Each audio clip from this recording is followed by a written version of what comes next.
everyone, it's Kaylee. I know it's been like 2 weeks, but what's up? Welcome back to my channel. I am propagating more monstera albo. That's my little destiny, getting some treats or whatever. And I always have my bubbler just to give the water more air. You know, you gotta aerate the water. I've noticed that when I use, when I have more expensive, more exotic type of rare plants, I use my bubbler just to make sure nothing ever rots. If I sound a little different, it's because I have my retainer on and I never ever wear it, so I'm not really used to talking with it on.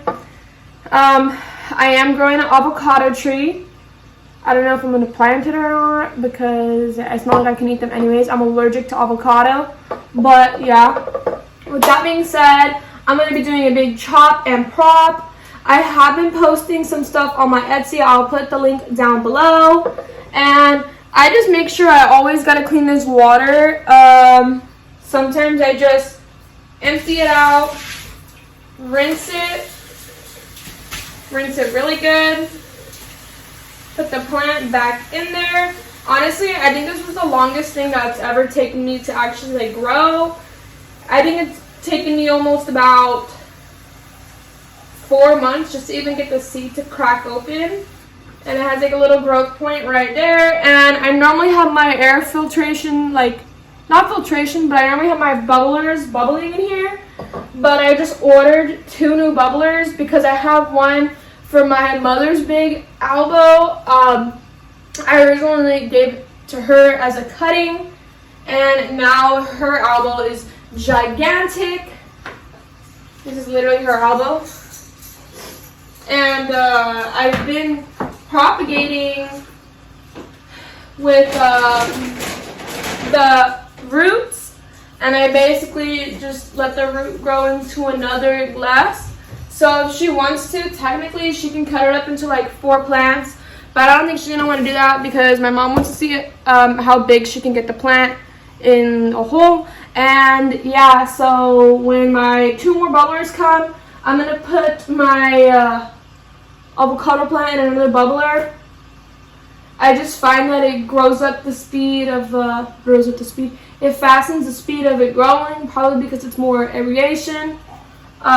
Even with my mom's albo, it has grown a lot faster.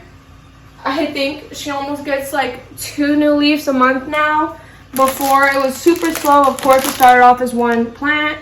And that albo, those 2 albos I need to put on my site. I have an albo node that's put in on my site. And also, I'm going to be putting this one on my site as well. This is an albo with 1, 2, 3, 4, 5, 6. And then the 7th is the growth as well. And then I'm just going to be doing my planting business. Okay, so I've decided after growing this one out from a little leaf down that I am going to cut right between here, making this 2 plants. And technically I can make it 3 plants. I can cut here and there. I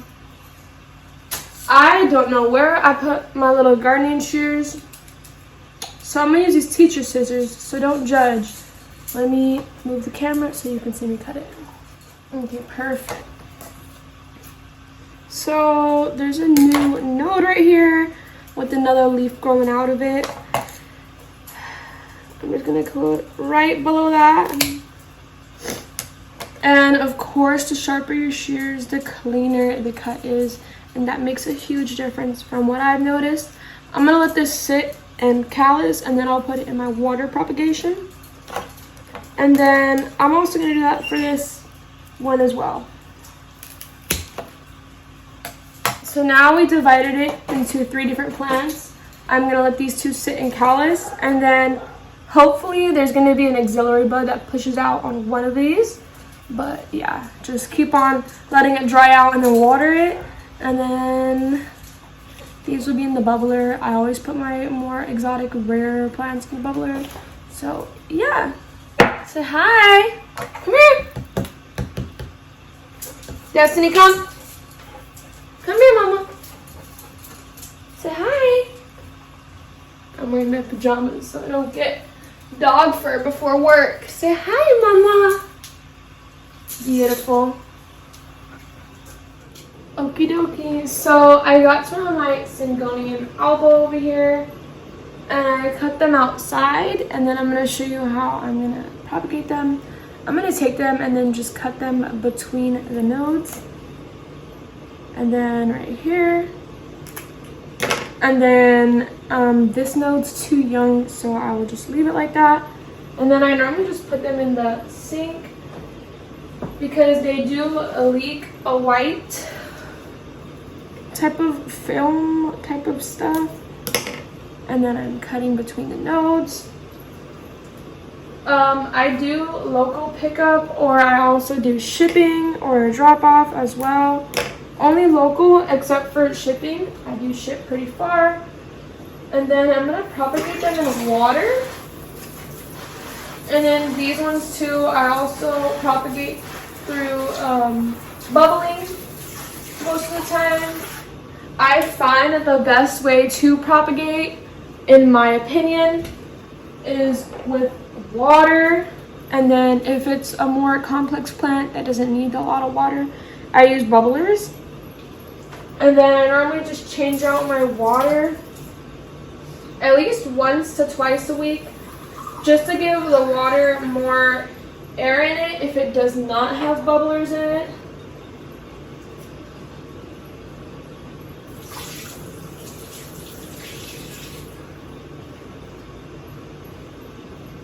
And then I'm just making sure none of my plants are drowning in the water.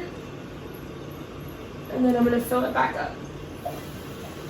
And then normally I use a lot of different types of stuff. I use glass, I use plastic, I use the stuff you use when you make Alfredo, those type of jars. And then these I'm going to also use water bottles as well. As you can see, some of these already have the green stuff on it, like algae. And then I replace that water. I don't always empty all of it out. And when I'm outside and I want to water my plants, I normally don't drain the water. I normally just water my plants and then use that water as well.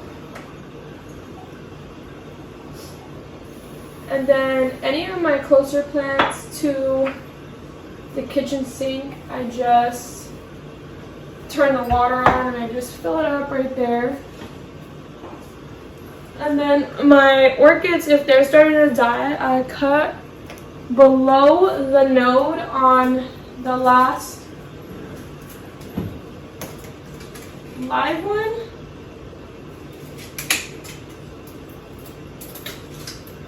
So like this is all dead.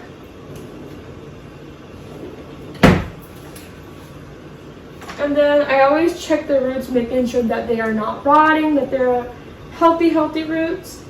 The blooms are obviously going to die off, and then when they die off, all you gotta do is pluck them off and then wait for a new bloom. These blooms are almost dead. These leaves are dead at the bottom. And then even with this one has orchid bark. But I always lift it up.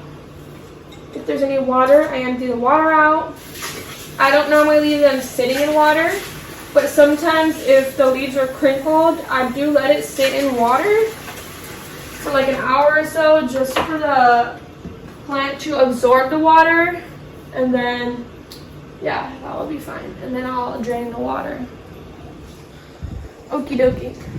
So when I run out of glass containers, I literally just cut my water bottles.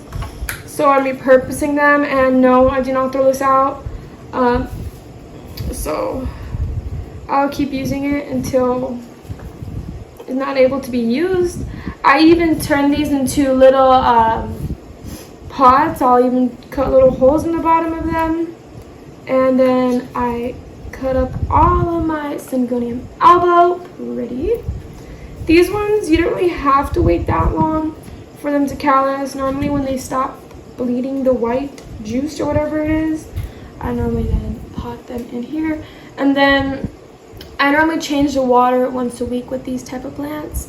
And if so, I'll put this in a bubbler. Normally I would, but I I think I changed my mind on doing it only because that one's occupied and the other one's occupied as well, and I really mainly care about like my expensive plants.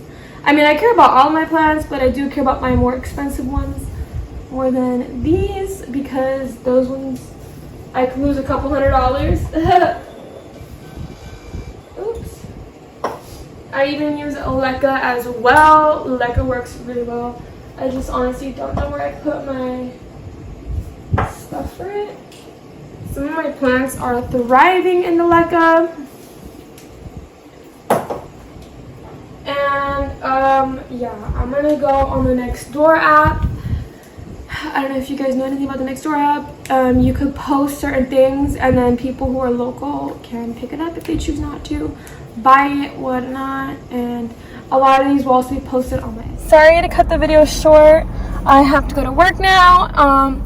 Also, I'm gonna make another video on pest prevention and pest control. Okay everyone, sorry I cut the video short earlier. I had a friend that called and I was waiting for her call all day. Thank you again for watching. Give me a like, share, comment, and subscribe. And I'll make a video next week as well, either about hair, makeup, or plants, or travel, whatever comes my way. Thank you. Bye.